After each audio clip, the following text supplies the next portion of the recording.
Et on parle tout de suite de cette primaire dans le New Hampshire. On en parle avec vous, Jean-Éric Brana. Bonsoir, merci d'être avec nous. Vous êtes professeur à l'université Paris 2, auteur de Hillary, une présidente des États-Unis avec un point d'interrogation. C'est aux éditions Erol.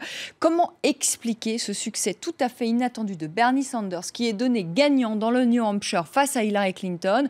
Comment expliquer que cet homme, qui n'est pas tout jeune, c'est moins qu'on puisse dire, qui a 74 ans et qui se présente en plus comme démocrate socialiste, un mot qui fait très très peur aux États-Unis. Comment expliquer qu'il soit si haut dans les sondages? J'ai envie de vous dire que dans cette campagne, il n'y a que des pas très très jeunes, puisque vous avez cité Bernie Sanders, mais Hillary Clinton, Donald Trump, voilà. Il plaît aux jeunes. On a un phénomène un petit particulier. Je crois que Bernie Sanders a joué sur une corde que Hillary Clinton a négligée, c'est la gauchisation du Parti démocrate. On a eu des mouvements au cours de ces dernières années qui ont quand même secoué l'Amérique. Occupy Wall Street, une grande grève de la restauration rapide, la grève McDonald's comme on l'a appelée, les enseignants qui ont fait des grandes grèves également aux États-Unis. Et on n'a pas retrouvé cette grogne qui était très forte quand même et qui touche surtout les électeurs du Parti démocrate dans la campagne d'Hillary Clinton. La deuxième chose, c'est que Bernie Sanders a dit dès le départ, moi je ne cherche pas à être président de la République, je cherche à imposer un débat d'idées. Oh, quelle nouveauté dans le monde politique de vouloir imposer un débat d'idées. Rendez-vous compte. Ça ne peut que séduire. Quand on explique aux gens qu'on va s'occuper d'eux, quand on leur dit, écoutez, moi je ne suis pas là pour m'occuper de moi en priorité, mais je sais que vous souffrez, alors on va essayer de le mettre en avant.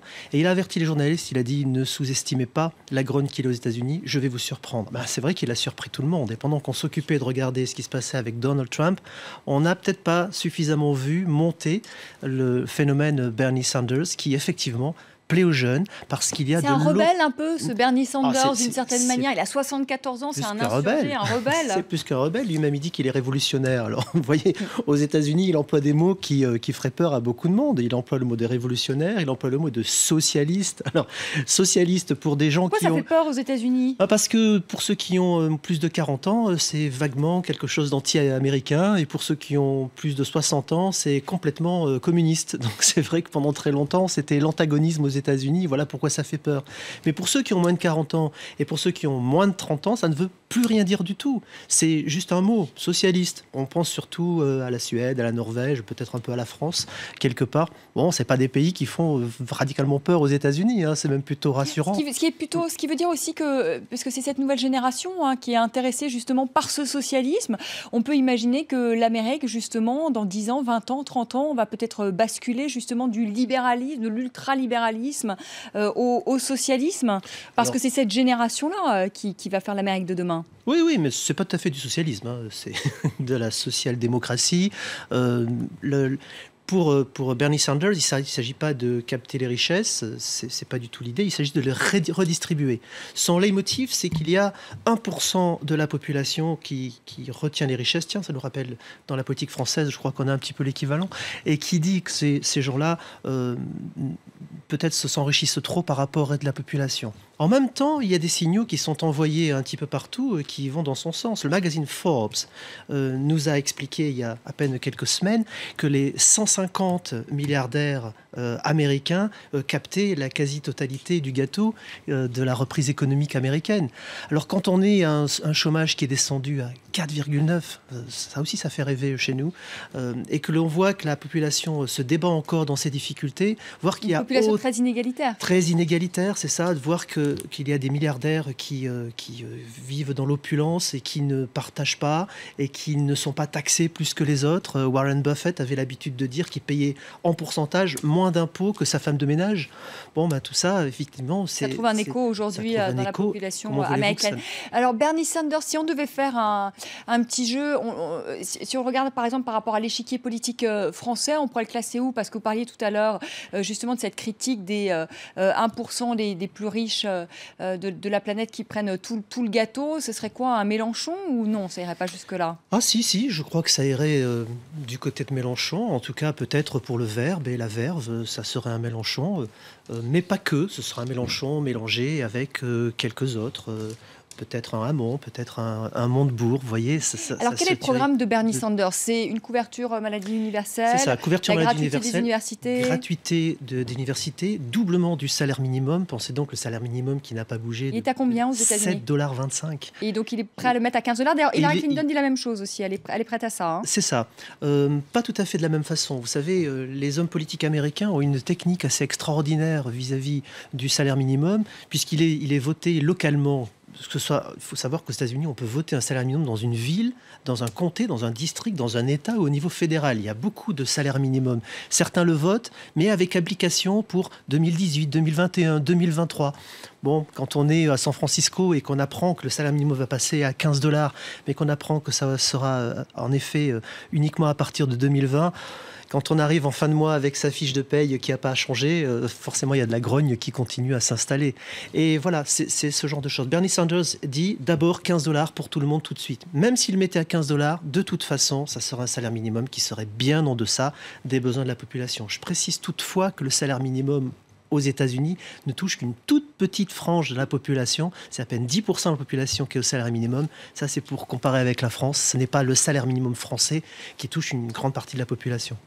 Donc, c'est augmenter les impôts des riches, on a dit, la couverture maladie universelle. Et de taxer également sur la bourse. Ça, c'est une vraie nouveauté chez Bernie Sanders. Ou peut-être là, on retrouve de Mélenchon. Vous voyez, vous me posez la question tout à l'heure.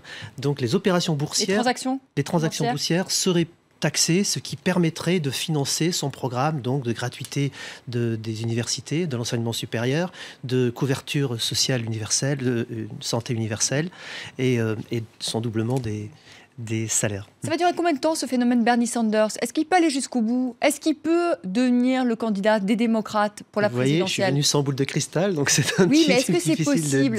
Parce que si on s'était dit ça il y a quelques mois, vous seriez venu sur ce plateau et vous m'auriez dit « Ah non, mais attendez, il a 10% d'intention de vote, là, vous rêvez complètement, c'est pas possible. » Là, vous dites aujourd'hui... Je me serais ridiculisé vous seriez... parce que j'aurais explosé de rire et puis vous m'auriez invité quelques semaines après en me disant... Voilà, 6 mois après, je vous aurais dit, voyez où il en est. Est-ce qu'il est possible que dans 6 mois, et oui, et il est non seulement possible, c'est qu'il y a des signaux quand même qui sont pas bons pour Hillary Clinton, notamment si on prend son cœur de cible, les femmes, et on s'aperçoit, si on regarde l'Iowa, puisque là maintenant on n'est plus dans les sondages, on est dans le vote, que les femmes ont voté Bernie Sanders. En tout cas, les femmes de moins de 45 ans ont voté Bernie Sanders et les femmes de moins de 29 ans ont voté à 80% pour Bernie Sanders. Extraordinaire. Mais ça, c'est un vote qui devait aller à Hillary Clinton réellement, à tel point qu'on a vu cette semaine l'entourage d'Hillary Clinton devenir un petit peu nerveux et même l'ancienne secrétaire d'État Madeleine Albright qui a expliqué qu'il y avait une place en enfer pour les femmes qui ne soutenaient pas les anciennes féministes. Bon, un gros dérapage, hein, évidemment. Et les femmes de moins de 29 ans n'ont pas tellement apprécié. Et peut-être qu'elles vont faire payer, d'ailleurs, à Hillary Clinton cette phrase assez chère dans le New Hampshire ce soir. Alors, il y a une autre catégorie de population qui compte beaucoup aux États-Unis, c'est les minorités. D'ailleurs, ce ne sera plus les minorités en 2050. Ce sont les minorités, justement, hein, les latinos, les afros, etc. Ils vont voter pour qui, eux? Ils vont voter Hillary ou ils vont voter... Parce que ça compte ce quand soir, même. Ils vont quasiment pas voter. Il faut savoir que le New Hampshire est à 94% blanc. C'est l'État le plus blanc des États-Unis, vous voyez. Mais je parle pour la neige qui tombe actuellement. Pour la suite, la Caroline du Sud... Mais juste un chiffre, puisqu'on parlait des minorités. La minorité hispanique a triplé en 15 ans dans le New Hampshire. Elle est passée de 13 000 individus à 45 000 aujourd'hui. Donc on va regarder quand même ce qu'elle va faire. Mais vous avez raison, c'est la suivante qui va compter. C'est le Nevada, qui arrive juste derrière pour le Parti démocrate, et surtout la Caroline du Sud, où le vote afro-américain va être très important. Alors normalement, il est acquis à Hillary Clinton. Maintenant, vous savez, la difficulté... Les jeunes, ils pourraient voter encore pour Bernie Sanders. Pas simplement ça, c'est que le point de vue psychologique est quand même très important. Et une victoire très étriquée dans l'Iowa, une peut-être humiliation ce soir dans le New Hampshire, ça pourrait donner peut-être un grand frein dans la Caroline du Sud qui ferait que la population noire dirait elle n'est pas si bonne que ça, donc on va peut-être aller voter pour l'autre. Merci beaucoup. Merci Jean-Éric Brana. Hillary, une présidente des États-Unis, c'est avec un point d'interrogation, peut-être même un gros point d'interrogation, vu la belle performance jusqu'à présent de Bernie Sanders. Et on suivra évidemment ces résultats sur l'antenne de France 24. Merci beaucoup.